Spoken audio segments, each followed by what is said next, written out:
She was born in the 16th century and lived under the watchful eye of the Spanish Inquisition. Accused of heresy, imprisoned, and erased from history. But centuries later, Antonia spoke again. From beyond the grave, she told her story through the voice of a modern average woman from Chicago who had never set foot in Spain. It's referred to as the Case of Antonia, and this is one of the most compelling cases of past life regression ever recorded. A case so detailed, so historically precise, that skeptics struggled to explain it away. And today we're sharing this incredible story of hypnosis, memory, history, and many lives. Who was Antonia? And could this be real proof of reincarnation? If you love exploring stories where mystery, science, hypnosis, and the unexplained collide, make sure to subscribe and hit the notification bell. We've got some mind-expanding cases ahead, and you won't want to miss them. In the mid-1970s, Laurel Dilmen was an ordinary woman, a schoolteacher from Chicago, living a normal life. She had never been to Spain, never studied Spanish history, and certainly never had dreams of being burned at the stake by the Inquisition. Then one day, during a routine hypnosis session for weight loss, something incredible happened. Laurel's voice changed. She began speaking in a distinct tone, her demeanor shifting into someone, foreign. She spoke of places she had never been, customs she had never learned, and she called herself by another name, Antonia Micaela Maria Ruiz de Prado.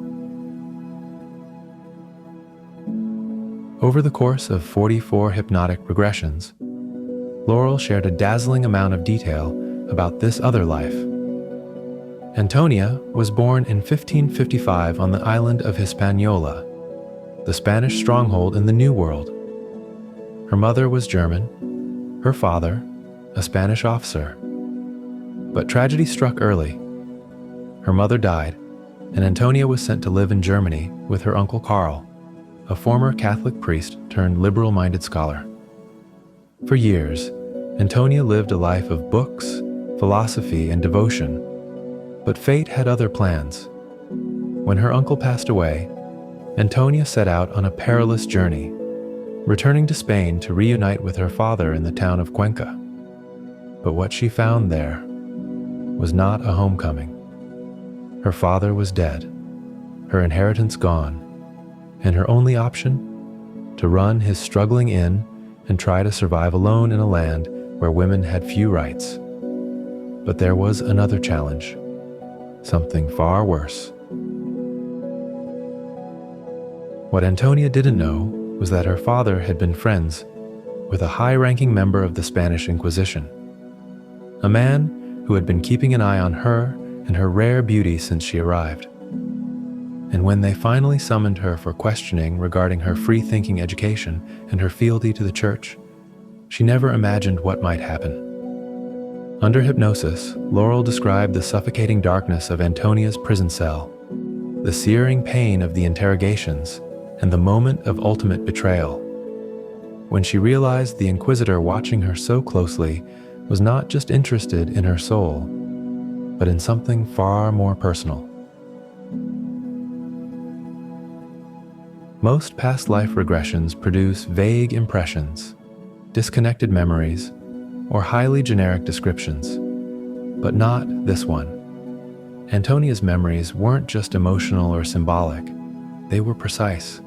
She gave names, dates, street layouts, customs, and legal codes from 16th century Spain. Many of these details were so obscure that even professional historians had difficulty verifying them.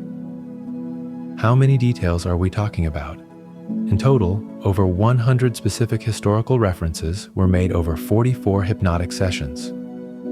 Many were facts that could be found in books, but at least 30 were so obscure they had to be verified in rare, untranslated Spanish text and municipal archives. Antonia described the publication date of an edict of faith on the island of Hispaniola. She listed the names of priests executed in England in 1581. She correctly detailed the contents of the Spanish Index of Prohibited Books. a list that changed from year to year. Even Spanish shipping laws and types of vessels used in the Atlantic and Mediterranean, details far beyond the knowledge of an average American schoolteacher, were mentioned with eerie accuracy.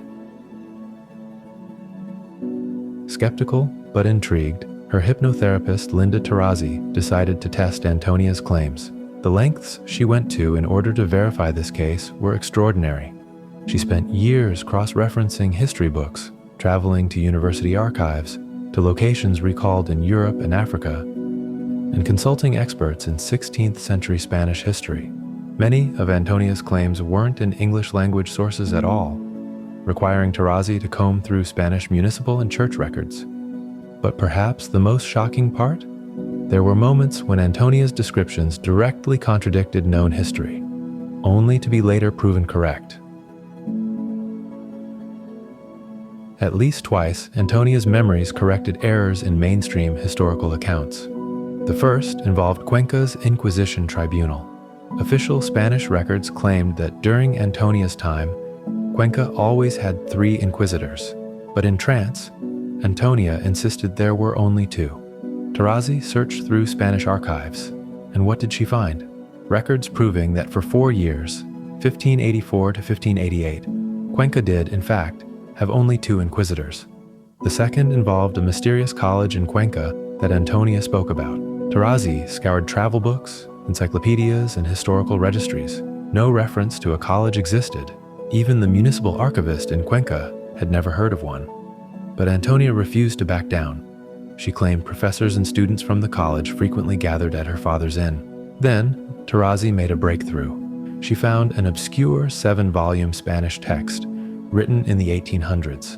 In Volume 2, buried among thousands of pages of historical records, was a mention of a college in Cuenca, founded in the mid-1500s, exactly when Antonia said it existed. These discoveries weren't just lucky guesses, they were specific, verifiable, and they challenged the belief that past life memories are just imagination.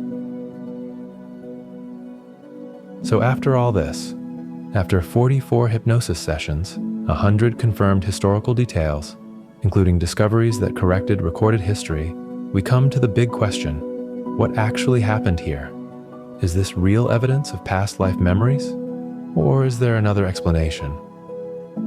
One of the first explanations skeptics bring up is cryptomnesia, also known as hidden memory. The idea is that at some point in her life, Laurel encountered an obscure historical book, maybe even a historical novel, and forgot she read it. Then, under hypnosis, those details resurfaced, but she mistakenly believed they were her own past life memories. Hidden memory is a solid theory. However, there was a not-so-little problem. No one could find a book that contained all these details. And believe me, researchers tried. Even more baffling, some of Antonia's memories contradicted published history, but later turned out to be correct. If this were cryptomnesia, how did Laurel know facts that historians hadn't even verified yet? Perhaps Laurel was just an imaginative person, someone who crafted an elaborate historical fantasy while in hypnosis.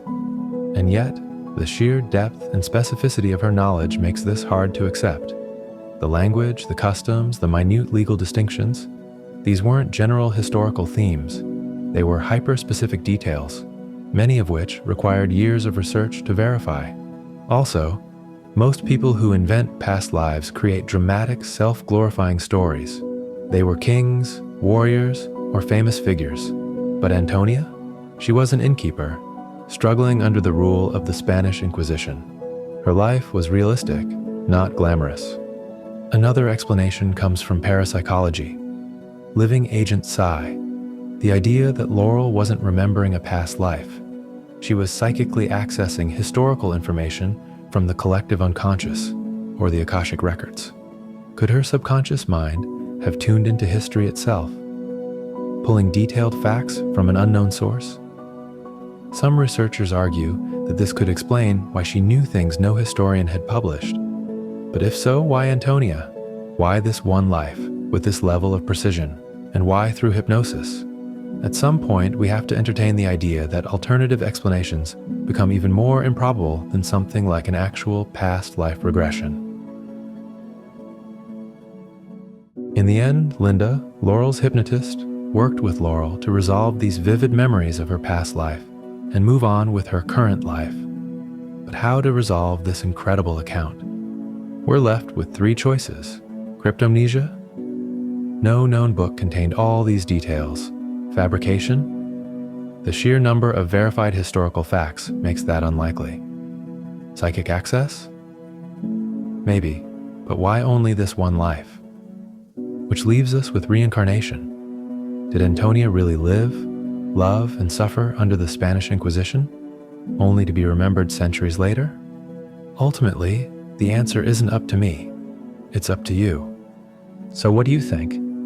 I'd love to hear your perspectives, and if you have a similar experience with past life regression, please do share. And if you'd like to learn more about the Case of Antonia, I highly recommend Linda Tarazi's great book, Under the Inquisition. There's so many more details than I could hope to cover here.